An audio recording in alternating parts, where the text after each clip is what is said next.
अन्न व औषध प्रशासन आयुक्त तुकाराम मुंढे यांच्या मार्गदर्शनाखाली कोल्हापूर शहर आणि जिल्ह्यात भेसळखोरांविरोधात धडक मोहीम सुरू आहे। आतापर्यंत प्रशासनानं तब्बल 439 तपासण्या करून 212 अन्न नमुने घेतलेत। भेसळीच्या संशयावरून आईस्क्रीम, तूप, पनीर आणि खाद्यतेलासह तब्बल 34,96,000 रुपयांचा 20,000 किलोहून अधिक साठा जप्त करण्यात आलाय। या कारवाईत 10 व्यावसायिकांचे परवाने निलंबित करण्यात आले असून 94 प्रकरणात 6,83,000 रुपयांचा दंड वसूल करण्यात आलाय। प्रतिबंधित पदार्थांच्या विक्री प्रकरणी 21 FIR दाखल करण्यात आले आहेत। 2 पेक्षा अधिक गुन्हे असलेल्या व्यक्तींवर मोका अंतर्गत कारवाई करण्याचा इशाराही प्रशासनानं दिलाय। सणासुदीच्या पार्श्वभूमीवर भेसळखोरांविरोधातील ही मोहीम आणखी तीव्र करण्यात येणार असून नागरिकांच्या तक्रारींचीही तातडीनं दखल घेतली जात आहे। महाराष्ट्र राज्यामध्ये ज्या पद्धतीने अन्न औषध प्रशासनाच्या कारवाया सुरू आहेत त्याच पद्धतीने कोल्हापूर जिल्ह्यात देखील आपल्याकडे धडक कारवाया सुरू आहेत। गेल्या 3 ते 4 महिन्यामध्ये या मोठ्या प्रमाणात या कारवायांमध्ये वाढ झालेली आहे, ज्याच्यामध्ये आपण 439 अन्न व्यावसायिकांच्या तपासण्या केलेल्या असून 212 अन्न नमुने वेगवेगळ्या अन्न पदार्थांचे हे तपासणीसाठी घेतलेले आहेत। त्याच्यामध्ये आपण 30 प्रकरणांमध्ये जे आहे अन्न पदार्थांचा साठा जप्त केलेला आहे।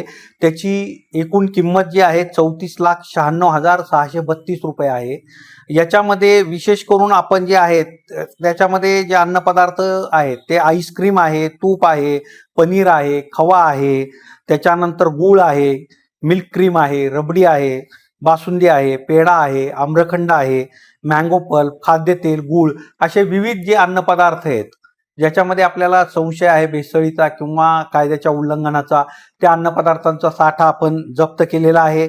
त्याचबरोबर प्रशासनातर्फे जे 42 अन्न व्यावसायिकांना तपासणीमध्ये जे काही गंभीर दोष आढळले त्याच्या आधारे सुधारणा नोटीस वगैरे पाठवण्यात आलेले आहेत आणि 10 अन्न व्यावसायिकांचे आत्तापर्यंत आपण परवाने जे आहेत ते निलंबित केलेले आहेत।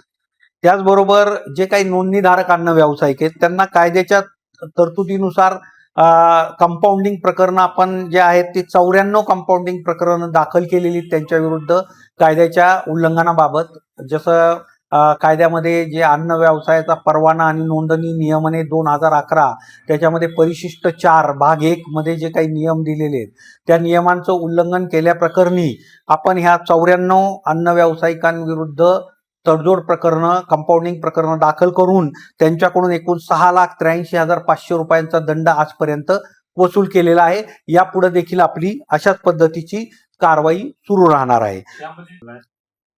आता मी जसं आपल्याला सांगितलं की याच्यामध्ये एकूण 30 प्रकरणांमध्ये आपण 34,96,632 रुपयाचा मुद्देमाल जप्त केलेला आहे। त्याच्यामध्ये आईस्क्रीम आहे, दुग्धजन्य पदार्थ, त्याच्यामध्ये खवा, मिल्क क्रीम, रबडी, बासुंदी, पेढा, आम्रखंड, मँगो पल्प, पनीर, त्याचबरोबर खाद्यतेलाचाही मोठ्या प्रमाणावर साठा आपण जप्त केलेला आहे। गूळ जे आहे म्हणजे भेसळयुक्त साखर वापरून गूळ तयार केल्याच्या तक्रारी आपल्याकडे होत्या, त्या अनुषंगी आपण कारवाई करून गुऱ्हाळ घरांमधून गुळाचा साठा असा भेसळयुक्त असलेला जप्त केलेला आहे। त्याचबरोबर बेकरी अन्न पदार्थ आहेत, कुकीज आहेत की ज्याच्यामध्ये लेबल डिफेक्ट असल्यामुळं त्या ठिकाणी तो देखील साठा आपण जप्त केलेला आहे।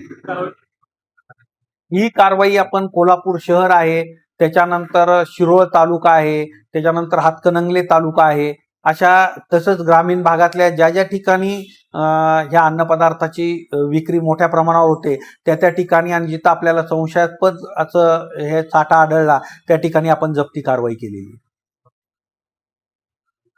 त्याचबरोबर आता जे आहे नुकतीच आता ज्योतिबाची जी डोंगरावर यात्रा जी संपन्न झाली श्रावण षष्टीची, त्याच्यामध्ये देखील आपली वेगवेगळी पथकं ही जी 3-4 दिवस जी यात्रेचा मुख्य दिवस होते त्यावेळी कार्यरत होती आणि त्या ठिकाणी आपण 3 ठिकाणी जे आपल्याला ह्या कायद्याचं उल्लंघन करणारा आणि काही मुदतबाह्य अन्न पदार्थाचा साठा होता तो आपण त्या ठिकाणी जप्त करून नष्ट केलेला आहे। त्याच्यामध्ये पेढा जो आहे तो 96 किलो आणि स्वीट हलवा असा एकूण मिळून 564 किलो अन्नपदार्थाचा साठा आपण जप्त करून हा नाशवंत असल्यामुळे नष्ट केलेला आहे. त्याची बाजारभावाने जी किंमत आहे ती 1,70,740 आहे.